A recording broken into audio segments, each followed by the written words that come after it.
Yo, what is up, everybody? It is me, Broke Gamer, one of the three-part group that is Ether Gamer Radio. And this is the first episode of Broke Gamer Radio, I guess is what we're going to call it. This is not a replacement of the regular show. This is just a temporary fill-in, but I've been off the mic for a little while, and I was feeling a little nostalgic for the good times, so I wanted to hop back on the mic, say hello, fill you guys in on what's been going on, and maybe talk about some games. So Xpriest is sick. Apparently he's come down with some bug or something and he just can't talk, and on top of that he was in kind of a messed up wreck. I saw some pictures and a video that Soul took because Soul is actually working on his car, and I'm just glad that he's okay, and I hope that he gets better soon so that we can hear him on the mic again. As for Soul, well, I mean, you guys know Soul. He's probably one of the busiest people I know. He's a father, he works full time, he goes to school, and he's trying to become a musician, so he's just doing his thing right now, and I'm pretty sure that he will hear this because he has to upload this, so shout out, man, you've been doing great. Can't wait to hear more from you. But if you guys are interested in his music, which you should be, then you should go and check his Twitter out, @_ChristopherJ, and the reason I mention that is because he's pretty constant on that, and on top of that, all of his other socials are on there too, like his Twitch, his YouTube, his Insta, and his official website. So give it a shot, check it out, give him a shout out, give him some love. He's been working real hard, and every time that I hear a new track that he's been working on, or just he posts a new video of just what he's doing, I'm really excited to see what his progress is, or just to see something that he hasn't put out there yet. So much props, man. Can't wait to hear from you, and can't wait to record with you again. As for me, Broke Gamer, what have I been up to? Well, I have been busy with the holidays, busy with the work, just busy. I mean, I think I missed 2 recordings with the guys, and that was just because I was working double shifts at work. We were trying to get ahead for the holidays, because the only way that we can miss 2 days is if we just work ahead. We just can't be like, hey, we're not going to show up this week, good luck. People have things they need to get rid of, and I need to show up and take them away. So I was mostly busy doing that. I would show up to work at 6:30 and get off of work at like 6, 7. So, working full days. And I was just wrecked, and then the guys wanted to record, and there was a few times where they hit me up while I was still at work, and I was like, I'm sorry guys, I can't make it. This is just not a good time for me, and I'm just glad that that's kind of evening out. I can see the light at the end of the tunnel. Everything is beginning to normalize, so that means that I am going to be here, helping out the show, working on the website, doing whatever Priest needs me to do, which means doing a solo episode, which is kind of cool because I've never done anything like this, but I think it'll work out all right. I'm feeling pretty comfortable, feeling pretty loose. Good to be back on the mic, so let's take a quick break, and then we'll talk about what I've been playing.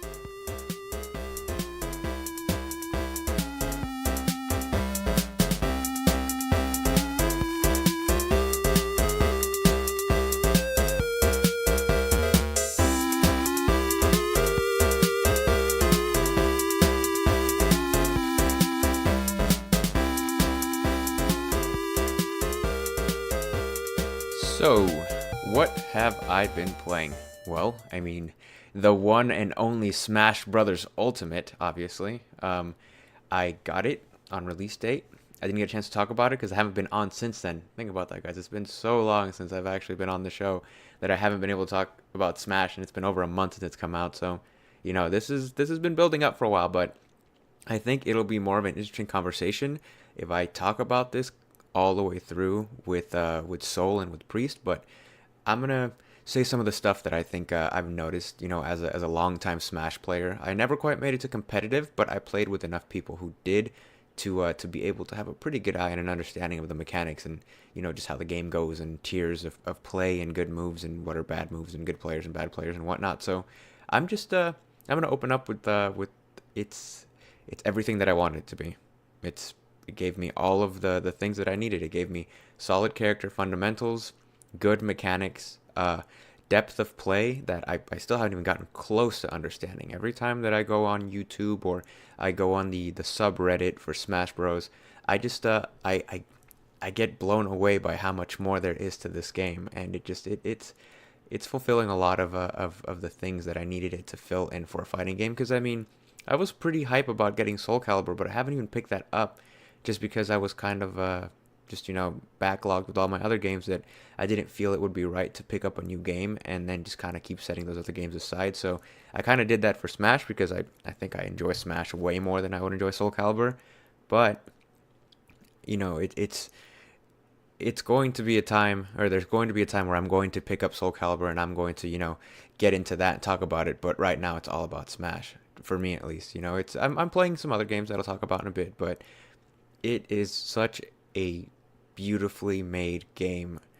It works great on all of the controls depending on your level of play. Like I've played on I call them the baby sticks, but basically they're just the Joy-Cons. So what I'll do is if somebody's really like getting at me or getting kind of serious, I'll tell them, all right, well let's see how good you are on the baby sticks, and usually I'll give them a good whooping because I practice with them whenever I'm on the road because I will take the Switch with me, and I'll be at work and I'll be in my work truck taking my lunch and I'll just pop that sucker out. I'll set it up on my steering wheel. Obviously, I'm not driving, I'm parked, but I'll just start playing right there and I'll take my lunch and play some games and then get back to it. But that's how I stay sharp. I practice like that. So, all of the controls work great. Obviously, in my opinion, the best is the GameCube controller, but the Pro controller is great. The split Joy-Cons are great, and then the baby sticks or Joy-Cons are operational. What I did notice is if you have the grips, which actually went pretty quickly at GameStop. I went to go pick up some after I bought my Switch, and they weren't there anymore. So I've just been waiting to go back and pick some up.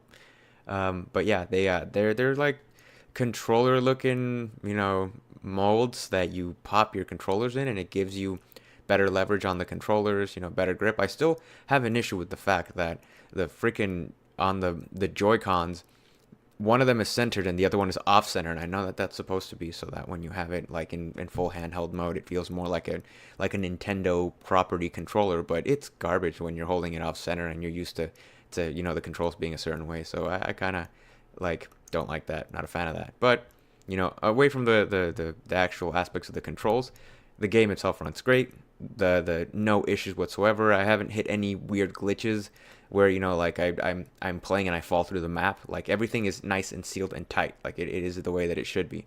The fighting mechanics are updated a bit. I was learning about teching, which is where if you get hit, you can roll off a hit. But there's a certain amount of damage that you can take when you're teching. So if somebody knocks you pretty hard and makes you fly across the map, if you're past a certain threshold, which is different for every character, so you have to keep that in mind. Like I was telling people that when you play Smash, if you're going to get serious about it, you have to understand that you have 19 moves that you have to know like the back of your hand. You have to know directionals, neutrals, and air moves. So once you master those, and obviously smashes as well too, but once you know those, then you can really begin to get into how to use your character, because the thing is that each move has a different hitbox and a different style of hit. After a certain level of damage, then you'll hit with all of the hitboxes, but usually the final hitbox is like a knockback hitbox. Like after they start to get to kind of in the red, when they start to kind of blink or their percentage, their damage percentage is kind of in the red. Usually what I've noticed, because I've actually been maining Pikachu. Usually my go-tos were Captain Falcon and Falco, but I've fallen off with Falco. I picked up Little Mac and I picked up Pikachu, and I'm just doing work, man. I'm doing real work. And what I've noticed is Pikachu's back air. So if you jump and you hit back, so like let's say you start running at somebody and then you turn backwards and jump and you fly at them like butt first, you can do an air move that's backwards. And what Pikachu does is it spins in the air. And actually, I'm going to use Pikachu's actual gender, because the Pikachu in the game is a girl Pikachu. Quick trivia: if you look at the tail of a Pikachu, if it has a flat edge, that is a male Pikachu, and it has more of a like a bubble heart-shaped kind of tail end, then that's a female Pikachu, and that's actually what we have on the game. So that's she will spin backwards. Her backwards neutral, or not backwards, her backwards melee through the air. She'll spin, and it's kind of like I call them drill moves, where they kind of hit multiple times, but at the end of that hitbox, at a certain percentage, you'll send somebody flying. So those are things that you have to start to understand about your character. Certain characters have meteor spikes where they will catch you with their down air, which is when you're in the air and you spike down, and it'll deal massive damage and send people flying straight down at a certain percentage of life. While other people, like let me think of somebody. I think Kirby has a pretty good example of a down air that does not spike. It actually, if you jump and you press down on it, um, what you'll do with your down air is you'll kind of do a multiple kick thing. Peach as well too, and you'll deal multiple hits. So depending on how you set up your combos, how you want to approach somebody, then you have to know what kind of hits you're going to be doing. Because if you just want to keep them at a distance, you're going to want to work hits that have a lot of knockback. But if you want to stay close, stay tight, you know, if you're playing somebody like Jigglypuff or something who benefits from always being on top of you because of her rest move, which knocks you across the map at a pretty low percentage if you pull it off right, then, you know, you got to keep track of those moves.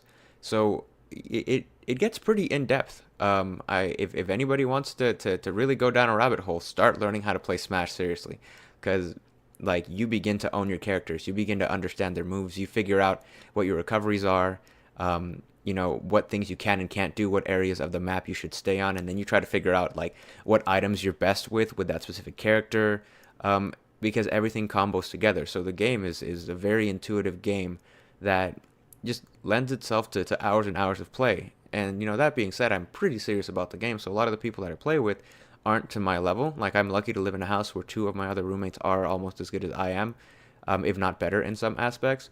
So I do get, you know, a good challenge, but then I do play with people. We'll, you know, since the Switch is portable, we'll pick it up, we'll take it out, we'll set it up on somebody's TV, and then we'll just start throwing Joy-Cons at that thing. And we'll make it so that everybody gets a chance. And I figured out how to kind of make it a little more fun for people who aren't that good, which is make sure that you set your handicap on. Make sure you set it to auto, so you know if you do win the first match, it starts to kind of like to make it easier for people to kill you in the later matches. Turn off the score tracker so that you don't know where everybody's at. It'll make it a little harder for people to track people. You got to be really paying attention to somebody blinking or smoke coming off of them to really know if you can get a KO on somebody. And then turn all the items onto medium and pick wacky stages. Like, really make the game more difficult for you if you're a competitive style player. And, you know, give the other people as much of an advantage as they can get. Because what I've noticed is that most people really only mash buttons and they'll get themselves killed. So, you know, you might want to pick a stage that the only way to die is to go out the side or the top. But yeah, try to make that fun for other people, because that's the thing, is that it's very easy to dominate people on Smash.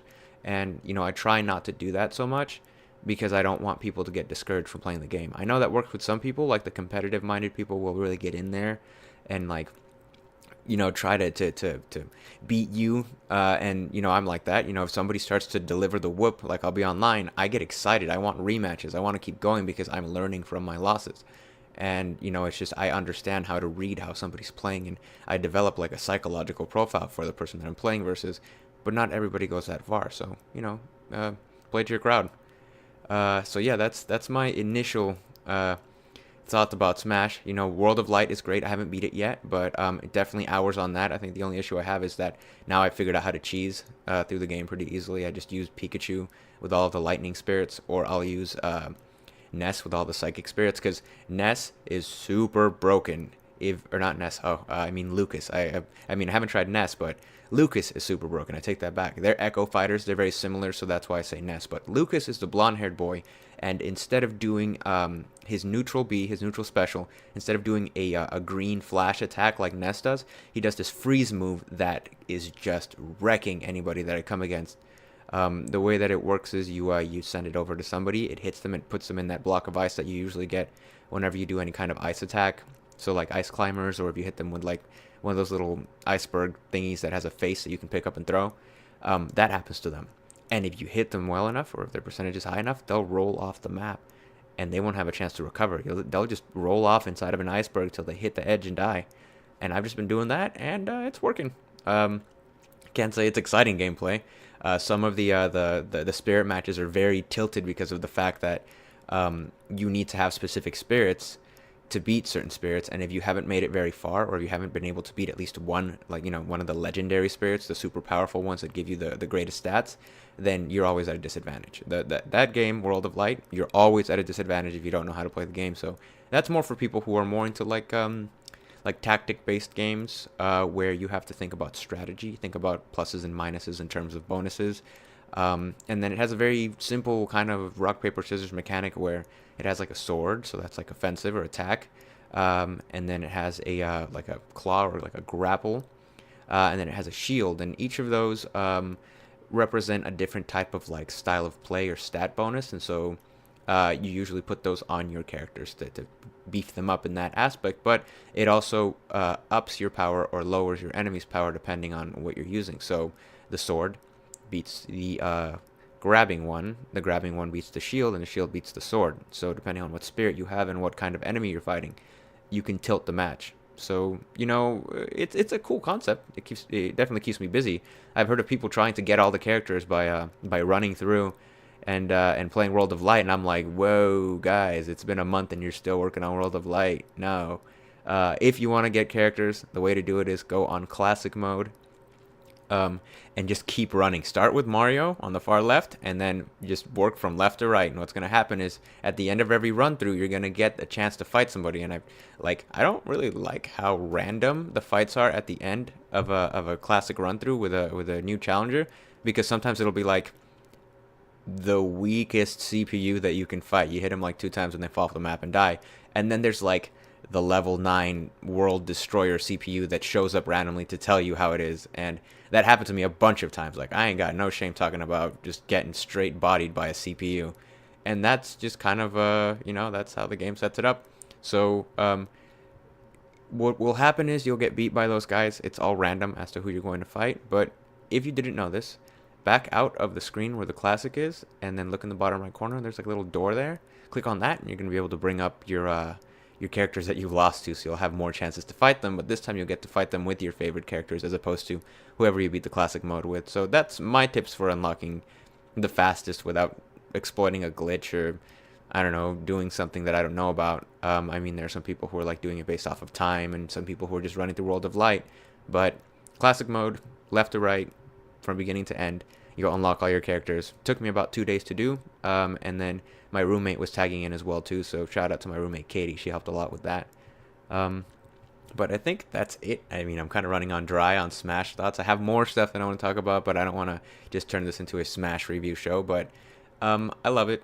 I can't wait to keep playing it. I hope that I'll be able to get into Global Elite Smash eventually, but that's for like the real pros. And then I need to get a special adapter, which, like my Switch is like, it's like a weird octopus switch right now, because I have a USB hub connected in the back, and then I have the GameCube adapter connected to the left, and then I have my my Pro controllers, which I got one for myself because I bought a wired one, the PDP wired controller, that Pro controller that was sold at GameStop is garbage. Never buy it. Don't take it from me. It's I was losing fights because what would happen is I would push a button harder than the controller liked it, and it would stick. Like somebody had spilled jam inside of my controller and then let it dry or something. But only when I press hard. If I press lightly, there was no problem. So I was like, this is kind of lame. So I ditched that, picked up a Pro controller, told the dudes that controller's garbage and to not recommend it to anybody who wants to play Smash, and then got to it. So yeah, I have my 2 Pro controllers because I got a second one from my girlfriend for Christmas. So she is the best because she not only hooked it up with a new Pro controller, but she also got me the adapter and the GameCube controller, the official Nintendo one with the Smash Bros thing on it. And it's like the black controller, and that thing feels great. It's a little tough. I gotta break it in. The D-pad is a little bit harder, and the Z button's a little bit harder than I remember it being. But that's probably just because I have to season that one with some play. But it feels great, and I'm glad that I asked her to get that for me, because I did. I was like, babe, I don't know what you're planning to get me for Christmas, but please get me the adapter and the controller, because this is all I'm gonna need to be good at Smash. And yeah, that's what it is. So as for online play, yeah, you're going to have a hard time playing with Wi-Fi. The Switch is not a gaming beast. It does not come with some gigabyte Wi-Fi thing or an Ethernet port. So you have to buy a specific one that goes into the back as well. And you can make like a hardwire LAN connection into your Ethernet ports for your router or wherever you get your internet from. So that's how they recommend you play online, because that's the most stable connection. And I've noticed, I've played a few games where I'm just behind like fractions of a second, and I'm so used to like tight snapping movement that costs me matches. And so I've kind of stayed off of online for a bit. But every once in a while, I get with somebody who's at about the same level of internet that I am, which, I mean, I'm not like a terrible internet, but just kind of the same internet. And that really like it makes the match real. Like I've played a few pretty cool matches with some people online, and I haven't had that rush in a long time because I'm used to kind of just like being a little bit better than everybody else. So it kind of feels nice to really have to fight for a win, and then like sometimes my roommates will come in or my girlfriend will watch me play, and they'll get excited because they're watching me struggle, which is something that they don't really see that often. But then they kind of still want me to win too. So when I pull it out, it's just kind of like a really nice, exciting moment for everybody. So I've been having a lot of fun with that. I just can't stop talking about how much I love this game and this franchise, and I really hope that they keep up with it because DLC characters are coming. I bought the DLC pack. I've got my Piranha Plant queued to download. I just gotta wait for that floodgate to open up. But yeah, that's gonna be real exciting. So a lot of Smash. I'm a binge gamer. I usually only play during weekends for like 8 to 9 hours at a time. So yesterday, what I did instead of playing Smash was I played Far Cry 5 all day. And I know that Priest extensively covered Far Cry 5, but I thought that I'd throw my 2 cents in there and just talk a little bit about what Far Cry 5's been doing for me.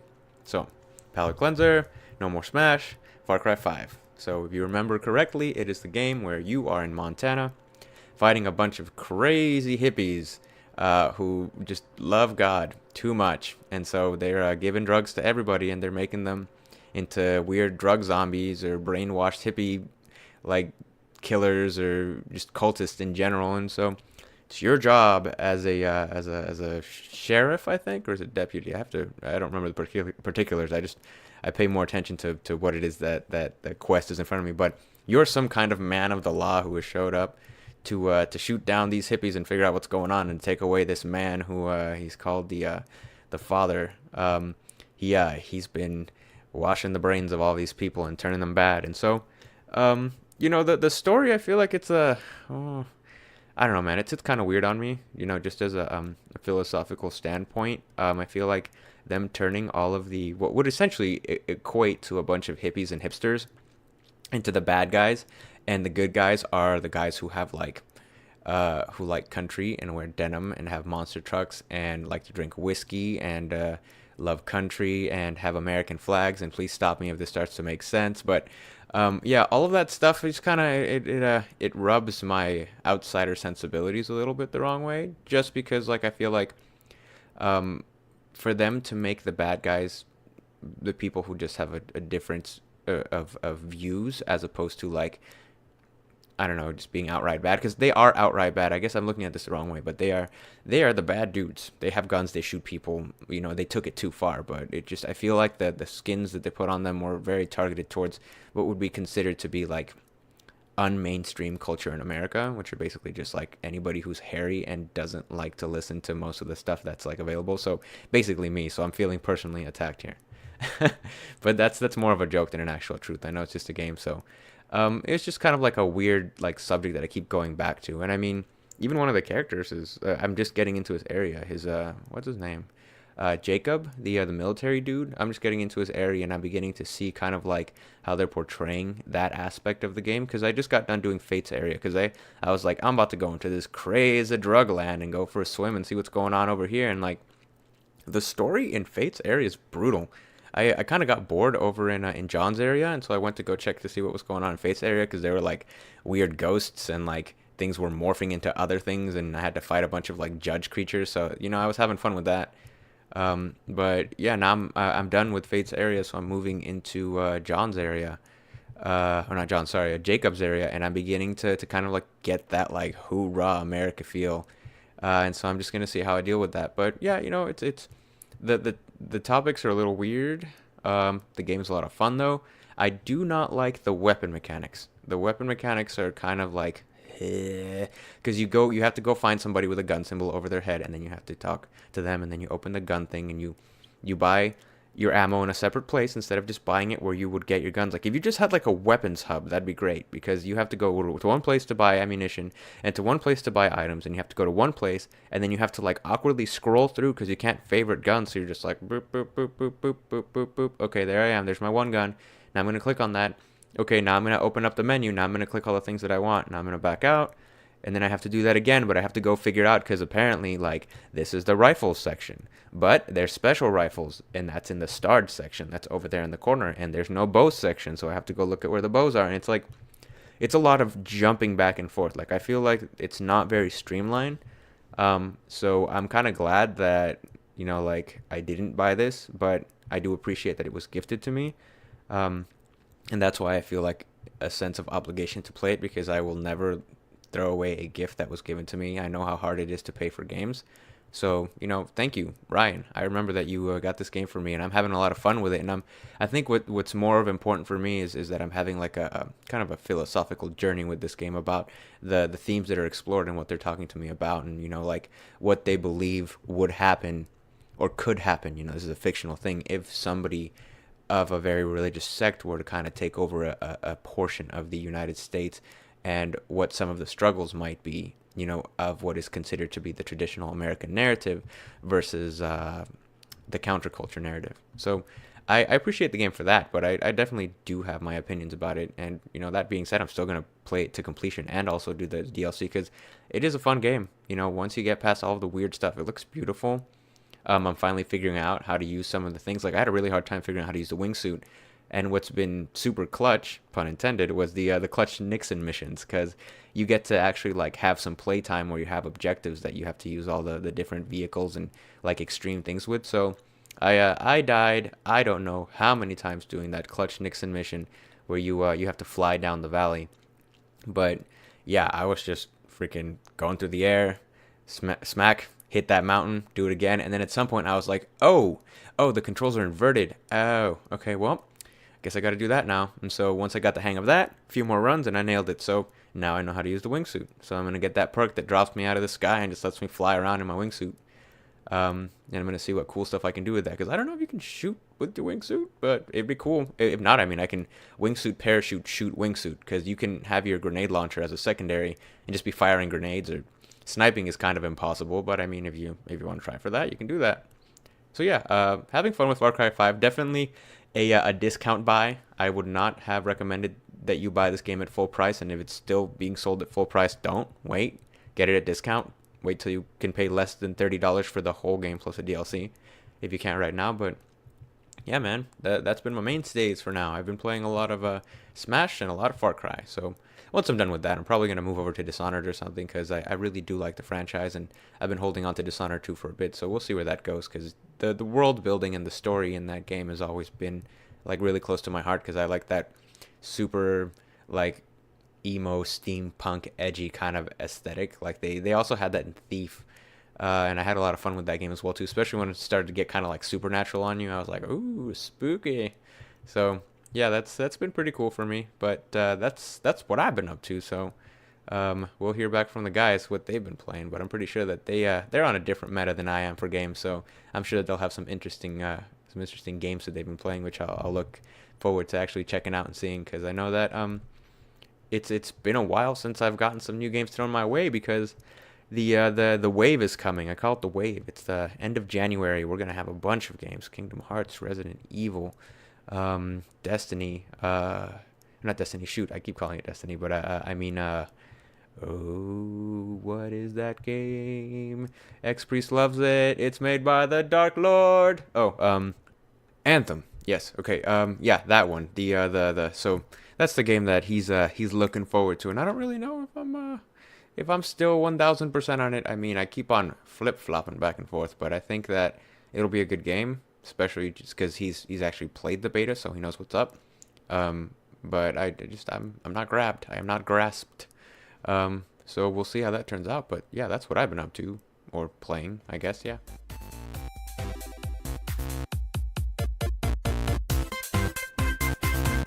Yo, it's Broke Gamer. Make sure to check us out on social media. It's Ether Gamer Radio on Facebook, Instagram, and Twitter. Give us a like, follow, and don't forget to say hi. We'll always try to get back to you. Peace.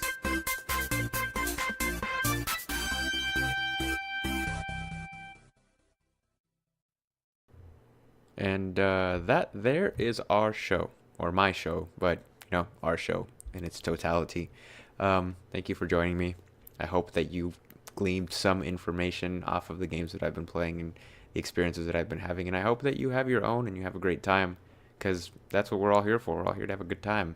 And we just happen to enjoy it in the media of gaming. So yeah, it's been cool. So what I'll do is I will bid you farewell, and I'll play you out on one of Chris's songs because I really do enjoy this song. It's actually one of my favorites of his songs that he does. So uh, give it a listen, and then stick around for the end. I made a little Easter egg for you guys. Peace.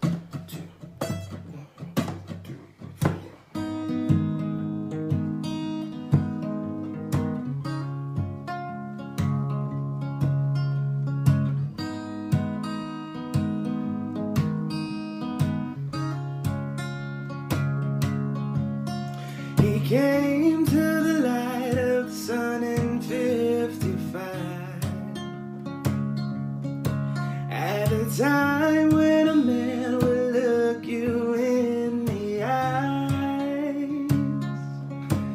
And now he lay by the lady who he gave his name, through the winds in the winter and the summer rain, but alive in the only way it really means to be. Now come on, Black Rider, won't you ride along with me?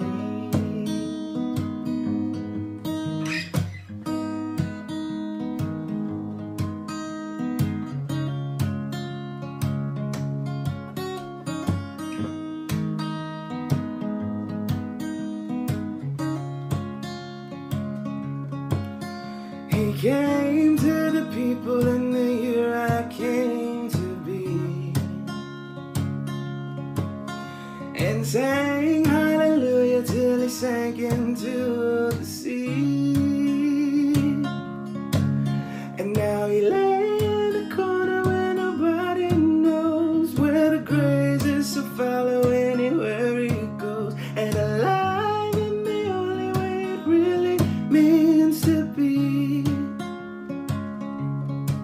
Now come on, Holy Rider, won't you sing along with me?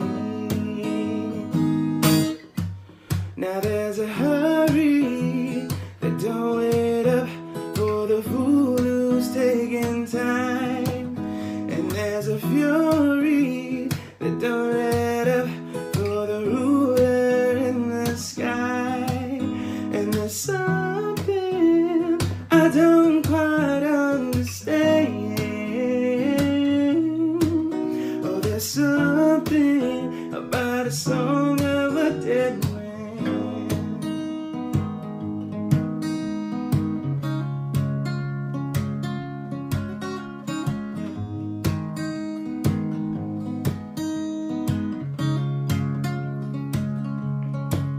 And it's strange how the living don't seem to live at all. A ghost has a way of making all of this seem small. And now I lay in the shadow of the ones who shone like a flame of the night of a long ago, but alive in the heartbeat beating away indeed. Now come on, Versifier, don't you put that fire on me. Say come on, Versifier, don't you put that fire on me. So there's a hurry that don't wait up for a fool who's taking time, and there's a fury that don't let up for the ruler in the sky. And there's something I don't quite understand. Oh, there's something about the song of a dead man. Oh, where'd it go? Oh,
Say there's something about the soul of a dead man.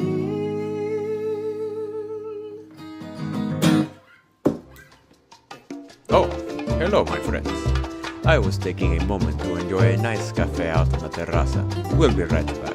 But in the meantime, why not check out our website, ethergamerradio.com.